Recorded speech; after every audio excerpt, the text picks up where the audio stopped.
Picture 19th century England, a snowy winter morning in Manchester, 1834. Smokestacks tower over grimy streets buzzing with hurried factory workers. The quiet rhythm of village life shatters as machines roar, turning handcraft into cold industry. But beneath the clatter lies a bigger shock, a market so powerful it's rewriting society itself.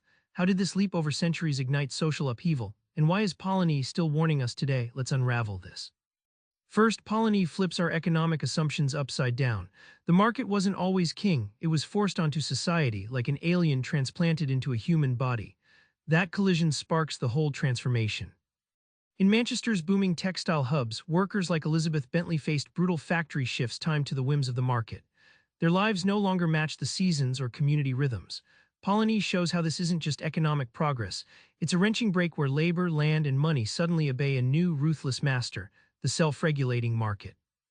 Imagine the market as Frankenstein's monster, created by humans but out of control. Polanyi argues the market was never a natural force, but engineered by laws that treated labor, land, and money as mere commodities. This commodification tears through social fabric because people and nature aren't interchangeable goods you can trade freely without consequences. Faced with this force, society doesn't just sit back. Peasant revolts, union strikes, and protective tariffs rise as pushback. Polanyi reveals these aren't just random rebellions, they're desperate attempts by communities to shield themselves. The market's disembedding ignites a counter-movement where society demands to be re-embedded in humane values. But here's the twist. Polanyi finds two forces locked in a deadly dance: market expansion versus social protection. This push and pull shapes today's economic crises more than we think. During the 1830s and beyond, laissez-faire ideologues like Richard Cobden preached that markets should self-regulate, no holds barred. British elites eagerly dismantled old regulations to free the invisible hand. But Polanyi shows this zeal ignored what happens when land, labor, and money are treated as mere goods. Disasters follow. Communities worldwide didn't vanish quietly. They banded together, crafting laws, customs, and movements to protect themselves. From Germany's social insurance programs to British union strikes, these protections act like shock absorbers, softening the market's raw edges. Polanyi calls this the protective double movement, society's immune response to market trauma. This tug-of-war never settles. Like a seesaw, when market power surges, social safeguards react.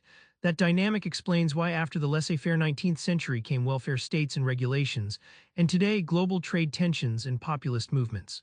Polanyi's insight resonates in every boom and bust cycle we live through. Polanyi's 1944 book isn't relic dust. His warnings echo loud in our post-2000 globalization and trade wars era. Here's the takeaway.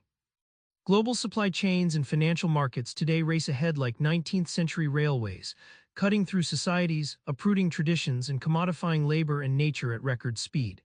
The 2008 crash and rising populism aren't new, they're modern echoes of Polanyi's great transformation unease. Nations rebuilding welfare states, workers demanding fair wages, and activists fighting climate change embody Polanyi's protective double movement.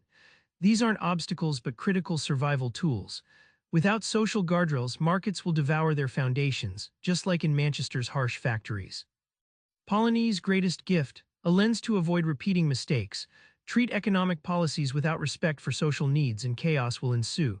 As globalization accelerates, recalling this balance becomes an urgent survival skill for governments, companies, and you.